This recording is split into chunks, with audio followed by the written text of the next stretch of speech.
Good evening, good afternoon, good morning, or whenever you happen to be listening to this, welcome to the Film Realist Podcast, the film and TV podcast from a complete nobody that's hopefully for somebody. Now, I have brought on a somebody for my first episode of 2023.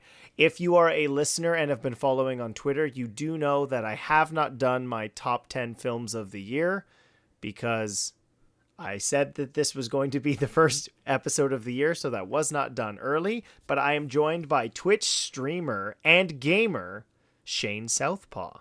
Calling me a somebody is really kind. Well, Definitely consider myself a bit of a nobody still. You're a part of, so listeners, to pull the veil back, Shane is a longtime friend of mine. We're decades plus now, Shane. Several podcasts even. Several podcasts even. That's true. Yeah, many different versions. But you know what? During pandemics, they force this, and my wife appreciates that I do this as opposed to grilling her with my opinions on everything. So the listeners have that to enjoy. So today's episode will be a review. Yeah, I'll call it a review, I guess, of the first episode of the video game adaptation turned television series of The Last of Us. There will be a non-spoiler and a spoiler section. Don't worry, timecodes will be listed in the description if you have not had a chance to watch the newest HBO show. And then we are going to play a game where I am slowly going to go through my top 10 most anticipated films of the year and guess. I'm going to guess, and then Shane's going to give his answer on if he is going to see it or not. Sound good, Shane? That sounds great. All right, so let's get into The Last of Us, the long-awaited video game adaptation of the Naughty Dog game, which is now 10 years old, which is crazy. That's hard to believe. 10 years ago, I've mentioned this briefly on the first episode, not first episode of the podcast, but the first episode where I covered the trailer with another gamer, Rob Keys, and I don't remember if I mentioned this at all. So I didn't play the PS3 version of this game. I did not own a PS3. I was a 360 person, but I did play the remastered version the minute it came out on the PS4, which was the following year. So did you play the PS3 version of the game? I'm trying to think. I'm sure that I did. Yeah. But I also played the PS4 version. The PS4 version was, well, it ran at 1080. You know what? I just can't remember. I know I played the multiplayer on the PS3. I must have played it. I know we played Factions on Remastered as a group, like our group of Sony ponies. If people want to be negligible about our consistent Sony PlayStation playing. Can you tell that I'm out of practice in this, listeners? Because I can. And so, did you stream? So Shane, as I mentioned already, you can find Shane at twitch.tv/Shane Southpaw. Did you stream Last of Us Part 2? I did. And I actually streamed Last of Us, the remastered, not the most recent one, but like the PS4 one. Yeah. I streamed them both kind of like borderline back to back. I think there might have been like a couple weeks in between. Those were fun, especially having played the games.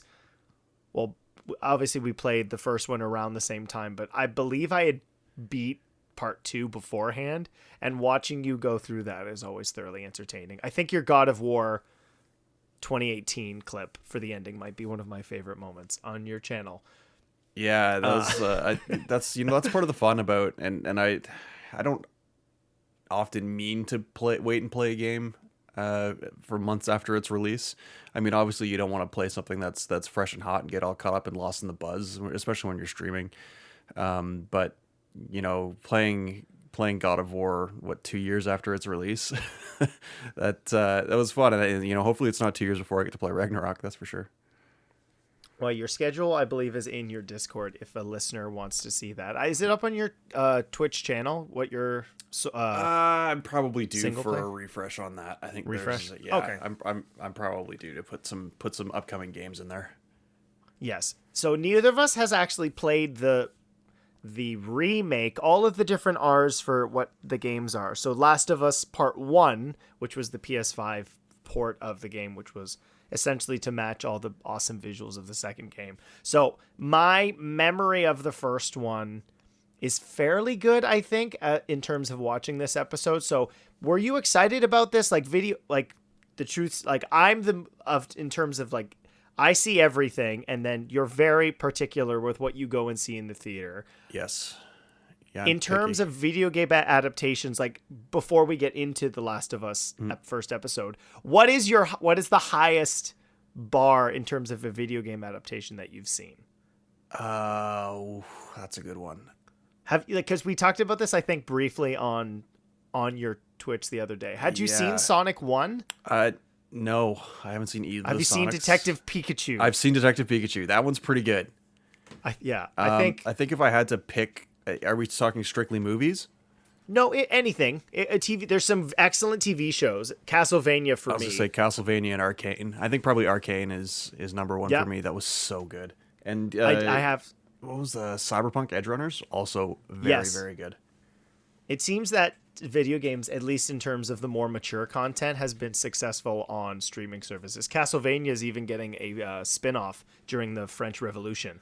It's starting to come around, and I've seen a lot of things saying like, "Oh, The Last of Us is, it's bucking the trend." I'm like, the trend's kind of not been to be a crappy adaptation the last little while. What was the one with Tony Jaa? Monster Hunter? Was that the? Oh, we don't talk about that. We don't talk about Monster Hunter. No, it's certainly bad. So yeah, I certainly agree with that. I think if you are, because this is the biggest problem I think in general, and it's not a problem. It is certainly a great opportunity. Is there's so much content that video game adaptation seems to be getting treated with a lot more respect to. Not dissimilar to how superheroes used to be treated, where they're like, well, whatever, we have this character, nobody really cares, so we can do whatever we want. But It's fans of this material are now treating it with the respect of books that were getting the dramatic adaptation. So yeah, the hype was high for this show. Non-spoilers, just general feelings, and then we can get into more particular elements of it. You watched it late last night, or did you watch it this morning? No, I watched it late last night. I cut stream off just a little bit early and watched it from, I don't know, like 10:30 to midnight, give or take. What did you think? Spooky time to watch it.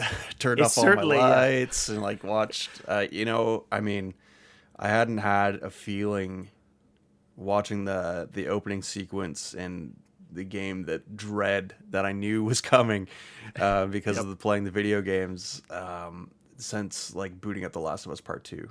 I think that feeling just can't be. And like I'm the only thing I have to lean on is video games, so I play so much of them. But like that feeling that maybe Game of Thrones would be something similar. Like you show up after the first couple seasons, you're like, yeah, okay, everybody I know and like is gonna die. Yep, it's true. Like you have that fear with The Last of Us, and I think even for somebody that hasn't played the games, you get that kind of spooky, eerie, tense feeling just off of the opening credits alone. That was something we talked about consistently, I think, in the last couple of weeks, that I was like, well, it's HBO. Like, it's got to have a really good opening title sequence, and it is a cooler version of the one we did get in the game. I was really happy with, you were talking about like the intensity, that the pacing and the tone seemed to be pitch perfect. There are going to be changes. They may come up in conversation, but I thought that the way that we were able to experience this, and there was a great metaphor I heard actually today that was talking about something being adapted. It might have been from Craig Mazin, actually, the co-creator of the show. He also made Chernobyl. If you're a fan of this show, not my show, but the fan of Last of Us, and you have not seen a lot of Craig Mazin's work, I highly recommend you check out Chernobyl, because he was talking specifically about a real world disaster, and that may be the experience for somebody who's played the games. Like my sister Haley, I think, has played the first game 4 or 5 times. Like she played remastered a couple times, maybe 3 times, because it's just her go-to video game to play if she has nothing, and then played the Part 1 remake on the PS5.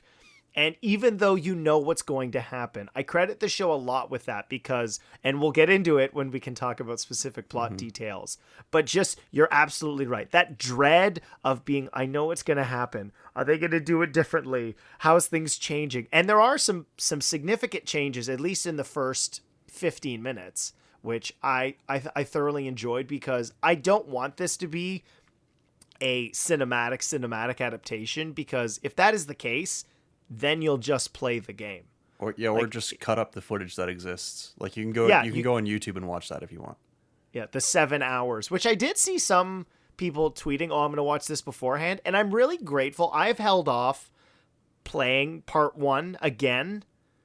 Or playing part 1 for the first time, but playing The Last of Us, the first game, again, because I really did want to experience the show as it's telling the story. And I was really captivated. I think the cast from top to bottom was really, really good. There apparently, I don't know if you heard about this, there was controversy over the fact of how Pedro Pascal's facial hair grows because it's not a full goatee. Oh, jeez.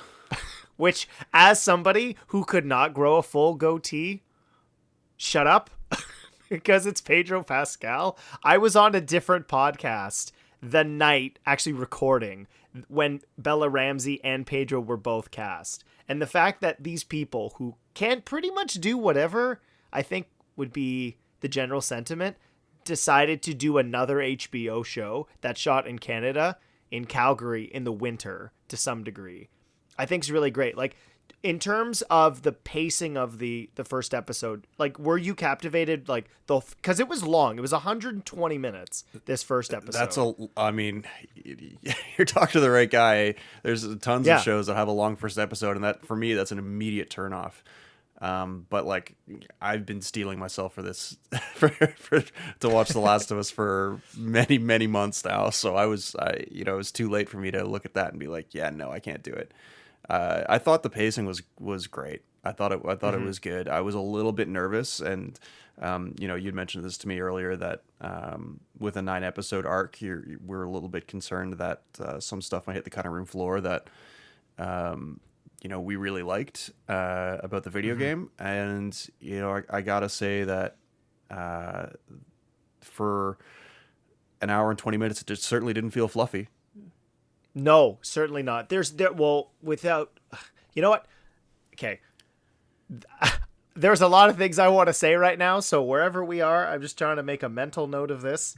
1322. So 1322. If you're listening, it may differ. We're going to jump into spoilers because talking about how the episode was constructed, what the added changes, I think so hard.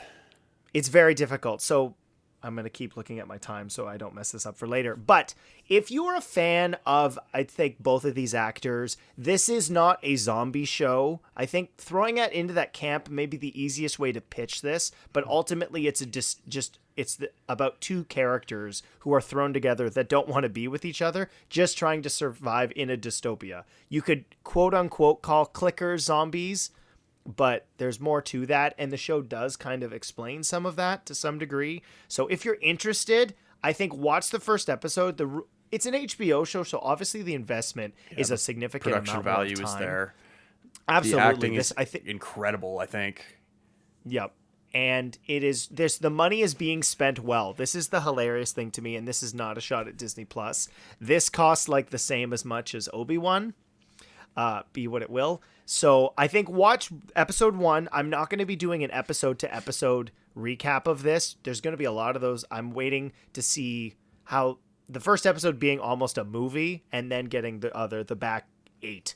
There will be an end of a season 1 review as in total. So if you're interested, I highly recommend you check it out. Give it a couple. It's an HBO show. It may take a while for the investment to be worth it, but I would highly recommend doing that. So with that being said, Shane and I are going to be jumping into spoilers because there's a lot to talk about because, again, it's an hour and 20 minutes. So spoilers are ahead for Last of Us Episode 1.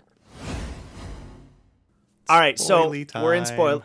Yeah, fun time. So automatically, and this is, again, I knew this was going to come up in conversation, but this is certainly an interesting part of the first episode. We get way more Sarah time. Yes, which I'm happy about.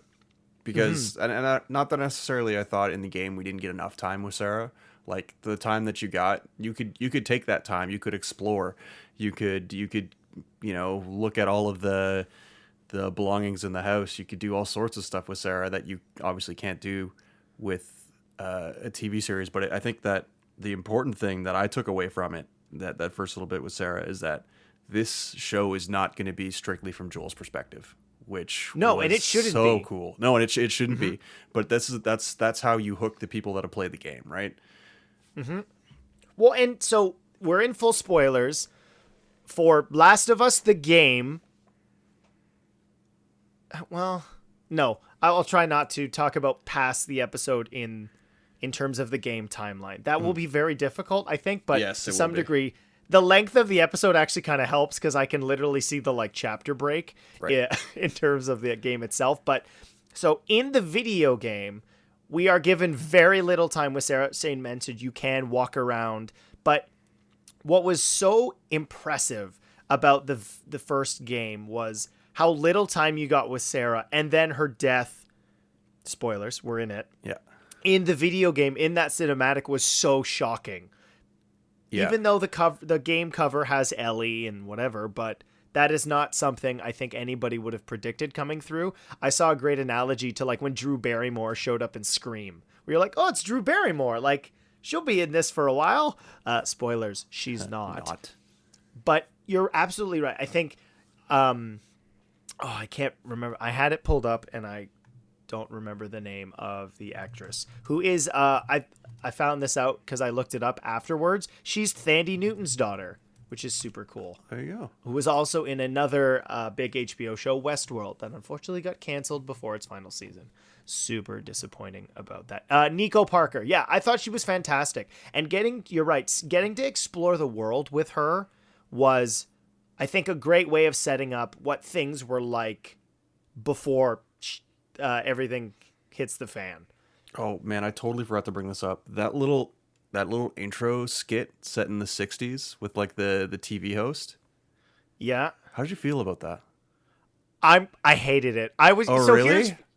So here's why. So it reminded me, this is going to sound like such a weird criticism, but it reminded me of the Doomsday Clock sequences in Watchmen. That's exactly what I thought of too. Yeah, no, you're right. The difference for me is that I loved it. I thought it was great. I just tonally I understand what they're doing, because one of the benefits of the video game, of course, is you can put a lot of exposition kind of just around the environment and you can sort of pick up what you want, right? There's the notes and there's the wills and whatever, all the documents you can kind of find throughout the game.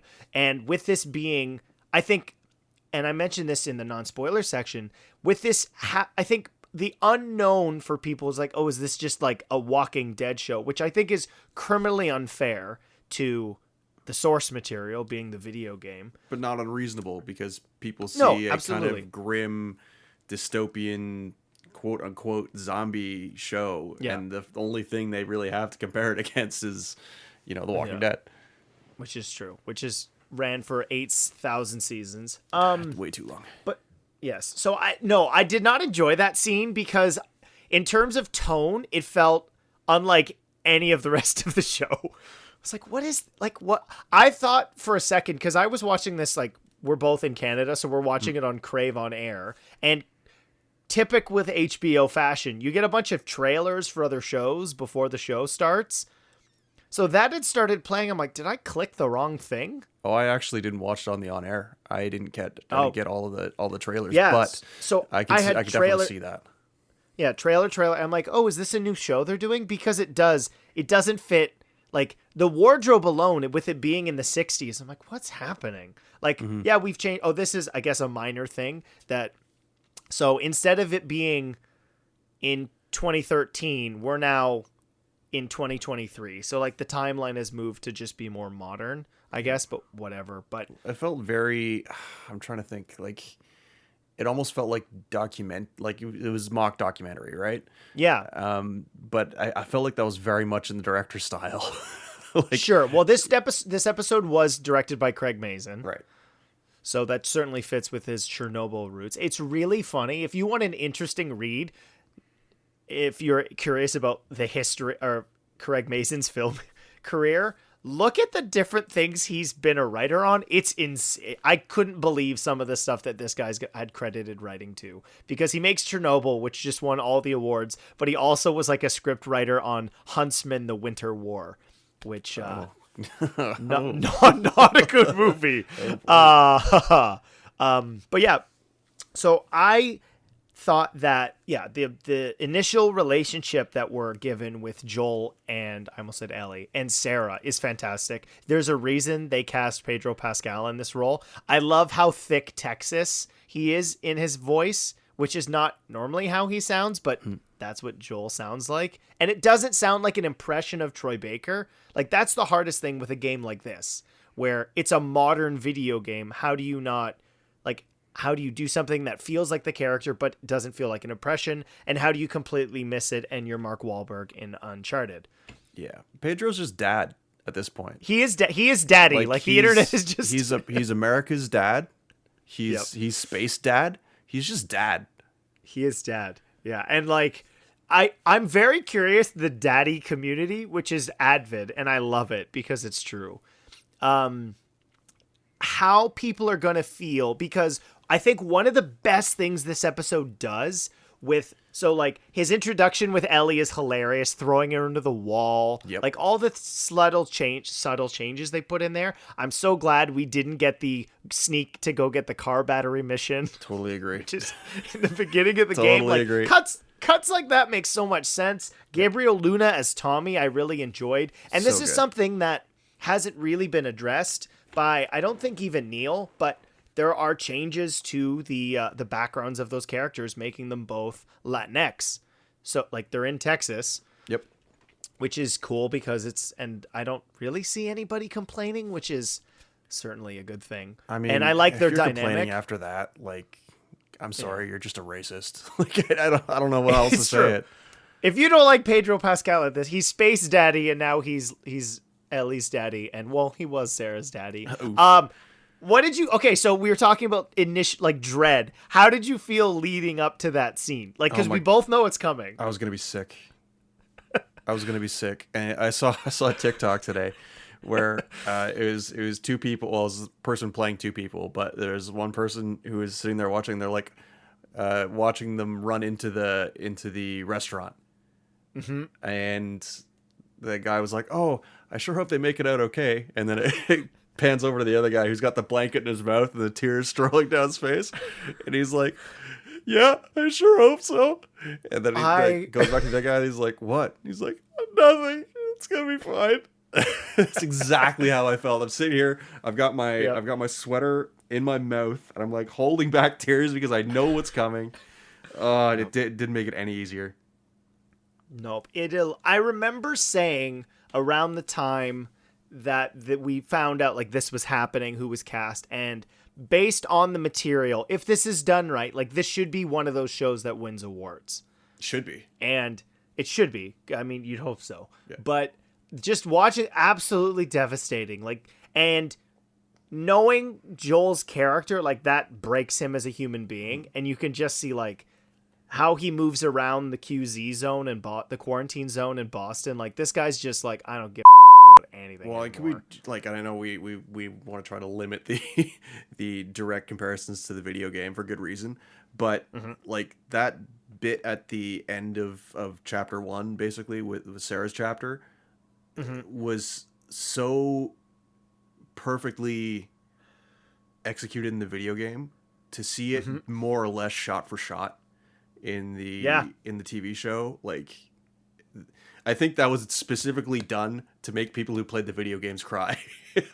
Oh yeah, like POV several times is exactly the same. Yeah, and like what I found so funny about it is it's like, oh, we've actually figured out how to do this. Like some people have. If you've watched Halo, not so much. Yeah. But like it made me think back of like Doom when they tried to do the POV for the first person shooter, and you're like, ooh, no. But like the use of, I think what helps those scenes so much is the fact that the camera is moving, right? It's not like they get into the car and it's automatically first person. Like we get this dynamic camera, like not camera. It's got to be on a steady cam. Like the camera swings into the car and then we're locked in Sarah's perspective, right? Like that's so good.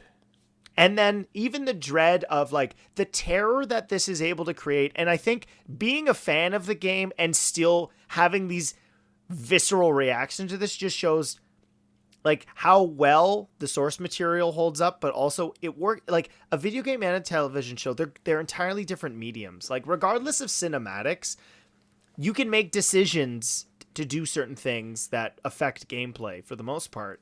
And like a change in this, like an airplane, when you're seeing the planes fly over, I'm like, Are we going to see a building explode and everyone going to die? Like, and the way that just is just like clenched butthole for about 15 minutes as they're trying to escape Houston. That second when they drive by the guy's house, that's completely on fire. Like that dead silence, and you can just hear the engine going in the background, and like they're all just head turning and washing. Like, oh my god, it's just so haunting. And one thing, I don't know if this is going to go almost missed by even us. Like I had to think about it really. Is the production design is impeccable. The fact that they are able to create these locations that feel, I think the first time I really noticed this for something like this was Dawn of the Planet of the Apes. You're like, oh, that's Vancouver, but you really did make it look like a complete dystopian area. Yeah, for sure. In terms of, I mean, like, was the work really hard to do for that in Calgary? But well, I mean, I shouldn't say that. But just it looks like, having been to Boston, and I know there's always going to be like, I have this problem. Don't know if you do, where we're watching stuff. The Boys is just because of how much time I've spent in that city, where I'm watching The Boys. I'm like, oh, I know where that is. Like, oh, I know where that is. But obviously, I spending do that less with time. Letterkenny and Shoresy. Yeah, it's fairly easy for me. Yes, that's true. But I like the quarantine zone, and we talked about this already, like the way that Joel just moved around the environment. I'm like, I can just picture myself being locked behind him in third person view for the camera. Yeah, absolutely. Yeah, it was it was just so well done. It did exactly what it's supposed to do. I've got a Google Watch that detects my heart rate. So I was able to go back and check my heart rate during the episode. Yeah, it basically just recreated playing the game. It was very, very cool. Very, very cool to be able to do that. And I mean, that's one of my constant criticisms with, somebody says, hey, Shane, why haven't you seen the Batman yet? And my response is, it's 3 hours. I could be playing a video game that is pulse pounding in that time. Like, that's my main criticism to not watching a film or watching something on TV. But for that to happen, there's a little bit of warmth growing inside of me for movies again. How about that? Well, I know you have Crave, so if I would make a recommendation, honestly, I think it's funny because obviously I watched the Batman. Well, I saw it twice, but you could probably do that in 3 1-hour chunks, and it would feel pretty seamless. Well, I've got some good news. I've got a week off coming up. There we go. So I will be spending some time watching some things. Yeah, and I think the noirness of the Batman, I think, will fit into things you're a fan of. So it's not like big and superhero-y to some degree. It's like the most disgusting Gotham City probably ever. And you know what? They shot it in England. It's shot in Glasgow. So it's just this wet, disgusting city. I've been to Glasgow. I love that city. Anyway, that's neither here nor there. This is not the Batman podcast. No, I never got to do one. I wasn't doing it yet, but don't worry. My goal is to be doing the show till the Batman Part 2. Perfect. Do not take that from me, James Gunn. But okay, so yeah, we talked about Joel. Bella Ramsey as Ellie, I think was more interesting just given like what we've seen from her, but like I honestly thought it was great. If you've watched Game of Thrones and seen she was a Mormont, right? Yeah. Yes. Yeah, like that's a medieval Ellie. Like if we're splitting hairs on like how have they played these characters, I thought she was fantastic. Yeah, I loved it. I thought I wasn't quite sure at first, and then when she did like the 7-8 you, I was like, yep, yep. All right, a little attitude starting early. Yeah, it's certainly fun. It's one of the characters that is brought actually from the game is the actress playing Marlene. She did play Marlene in the video game. She is one of a couple characters. I know that Neil has populated the show with people who were from the games. Obviously, Troy Baker and Ashley Johnson. Oh, thank you. Are playing new characters. There is a significant possibility of who Ashley is playing, but that hasn't been confirmed, so I'm not going to spoil that for anybody. But and Jeffrey Pierce is also in the show. He played Tommy in the games. Right. So I think that pretty much does it. Like I know we could kind of fall down a rabbit hole of talking about every single for hours, every single beat, but in terms of video game adaptations, I think my favorite thing I saw on the internet, and I don't know, it's a TV show. I don't know. Did you watch Peaky Blinders? I've watched much of Peaky Blinders. Okay, I don't know if you saw this, but this was trending on Twitter last night, which was like, it was a bunch of shots of, oh my god, my brain just turned to mush. Who's the lead in Peaky Blinders? Scarecrow. What's that guy's name? It's gonna be whatever that guy's name is. Cillian? Cillian Murphy. Yes. There you go. Well done. That was teamwork. And it was a bunch of clips of him like with a gun to his head, and the caption was Uncharted fans watching The Last of Us. Yes. We got Mark Wahlberg. I did see that. Yeah, I did see that one.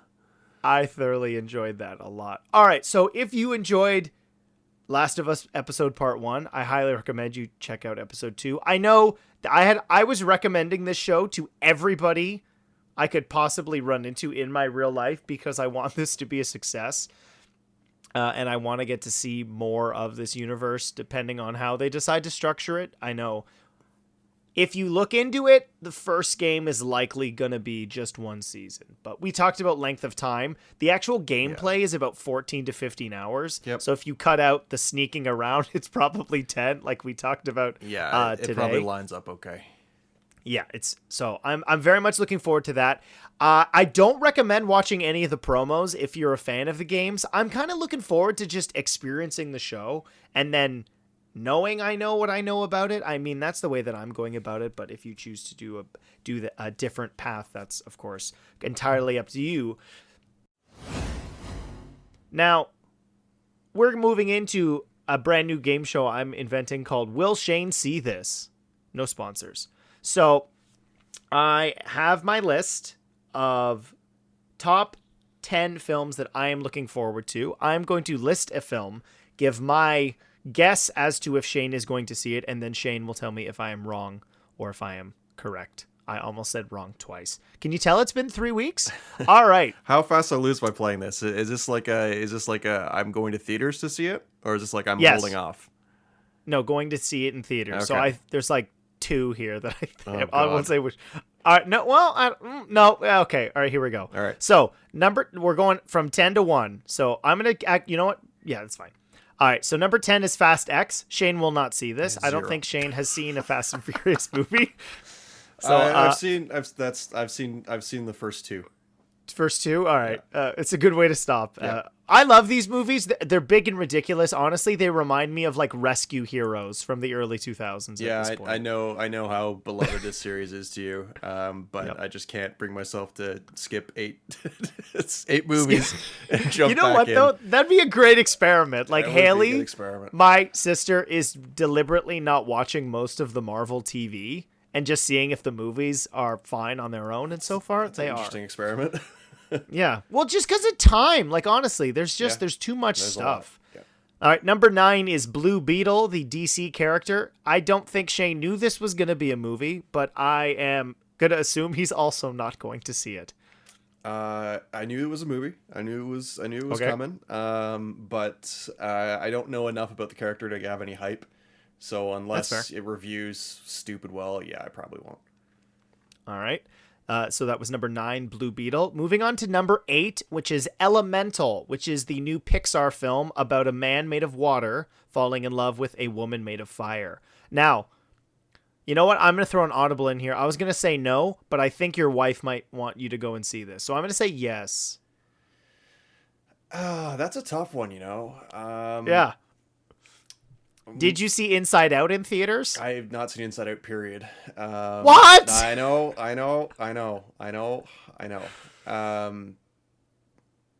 I've seen Encanto. Can you give me that? Did you watch that on Disney Plus? Yes. Okay, so we're going with no. So I got that one wrong. So I'm 2 for 3 so far. All right. Number 7. Again, this is my most anticipated list, just based on personal preference and things I'm looking forward to. I couldn't. Speaking of 2022, I had The Batman and Everything Everywhere All at Once and a dead heat tie, and I couldn't decide which one I liked more. So that list will never come out. I'm sorry. So number 7 is Ant-Man and the Wasp: Quantumania. Probably not. I think you typically see these when they hit Disney Plus. Yeah, I mean, there was a time when I would watch every Marvel movie come out. I mean, that was obviously pre-pandemic. I think the last Marvel movie I saw in theaters would have been... It was Endgame. Probably Endgame, yeah. Yeah. I mean, if I watched if I watched the other two Ant-Man movies, I've seen the first one, but this Ant-Man and the Wasp, before this, I mean, maybe it's kind of the cinematic experience that if I'm gonna have one, this is kind of probably what it would be. So that's I don't know. That one's kind of up in the air. I mean, obviously with me in theaters, lean towards no, but like that one's got probably as good a chance as any. If we're gambling, we'll call it a push. Yeah, that's right. All right, number 6 is Mission Impossible: Dead Reckoning Part 1. Did you see Mission Impossible Fallout in theaters? Yes. Okay. I'm still gonna say no because you didn't see Top Gun. I didn't see Top Gun, and I regret. So if you didn't Top Gun Maverick, we should specify Top Gun Maverick. Yeah. So if you're not gonna go see Top Gun Maverick, I don't think you're seeing Mission Impossible 7 Part 1. I regret not seeing Top Gun Maverick in theaters. It was in IMAX across the street from my work for months, and I still didn't see it. I have immense regret for not seeing that. I don't think I will let Mission Impossible go past without me seeing it in theaters. I think I probably will go and see that one. Oh, okay. So I am 2 for what are we? Well, and also I've 5. seen some behind the scenes stuff that it's pretty it's pretty cool. Insane. Yeah, it looks really good. All right, and number 5 is Barbie. I'm gonna say no. You will not see this in theaters.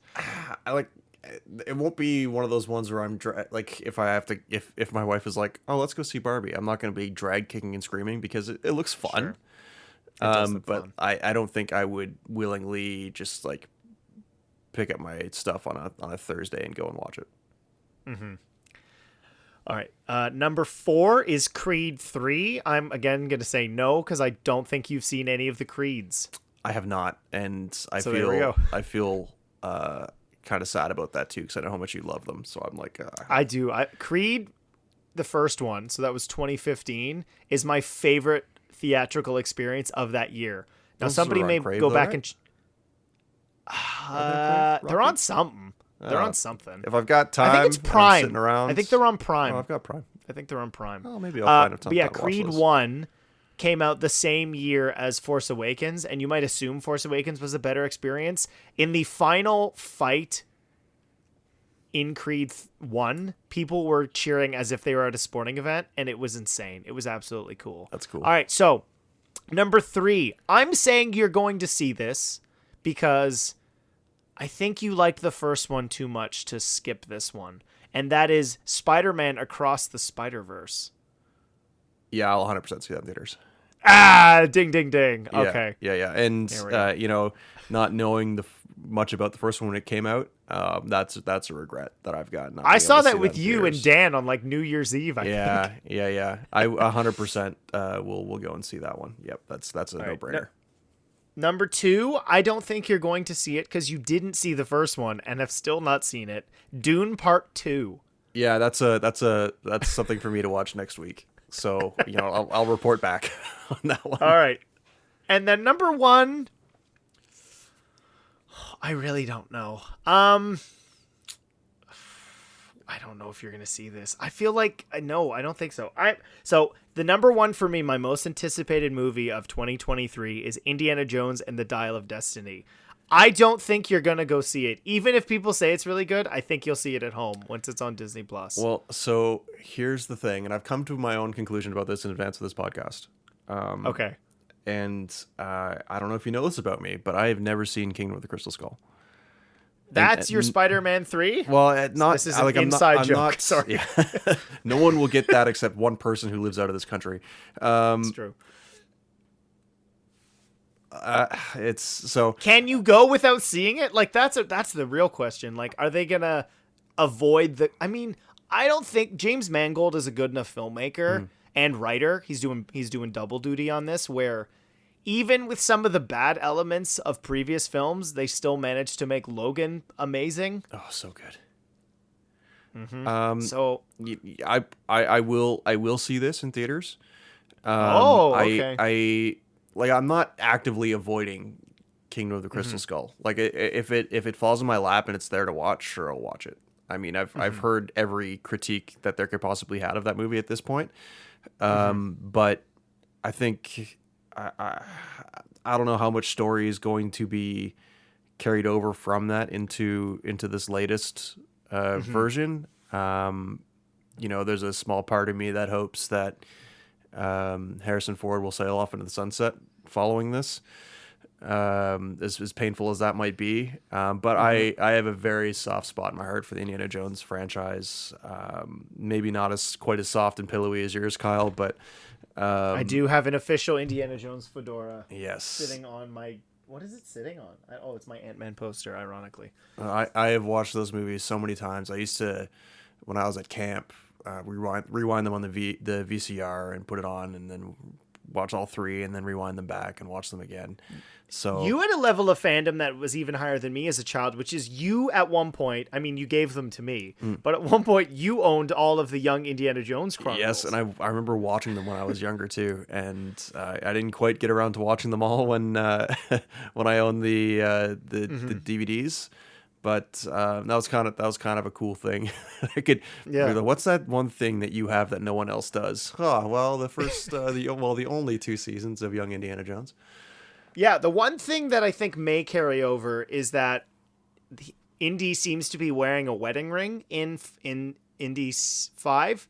So I won't spoil necessarily who that is to, but that is an element that seems to be carrying over. So I think I went. What are we at 10? I think I went 3 for 10. 3 for 10. If I was right. Well, I think so. Or that would be 7. Well, no, how many did you get right? I think I got 3 right. No, I said no to a bunch. Yeah, you got more than 3 right. You think you probably got 7 or 8 right. I think we'll have to go back. We'll have to go back. You'll have to put an edit in on the end and be like, I got this many right. Leaving a pause at the end of the episode. All right, so that will do it for this week's episode. Next week, I have no idea what I'm watching. I have a schedule written down, and I forgot to look at it, so that's fine. Just follow the Twitter at film_realists. Don't forget, realist has 2 E's. Instagram is also a good place to see what's coming up. I did wear, in fact, the Last of Us shirt that I tweeted about, and then I thought it'd be funny to wear my Quiet Place Part 2 shirt for this recording, if you are curious. You can find me on there. Shane is Shane Southpaw on the Twitter, as obviously on Twitch. Shane, thanks so much for joining me. Thanks for having me. That was a lot of fun. Maybe Shane will be back for the season 1 review. We'll see. I won't hold him to that because he's a very busy streamer. That I will watch all of this series, all of this season. Perfect. Yeah. Well, you have the subscription, and what is it? 9? We got 8 more weeks, so you got to pay for 2 months. So there we go. You know what? I think my wife will probably be fine with that. Probably. I love Crave. It's probably one of my favorite streaming services. And I'm going to say this again. HBO Max, figure it out, because I also have you, and you cannot watch live on HBO Max. Doesn't make sense to me. I don't get it. That ain't right. Anyways, I don't know. That's been the Film Realist. We'll see you next time.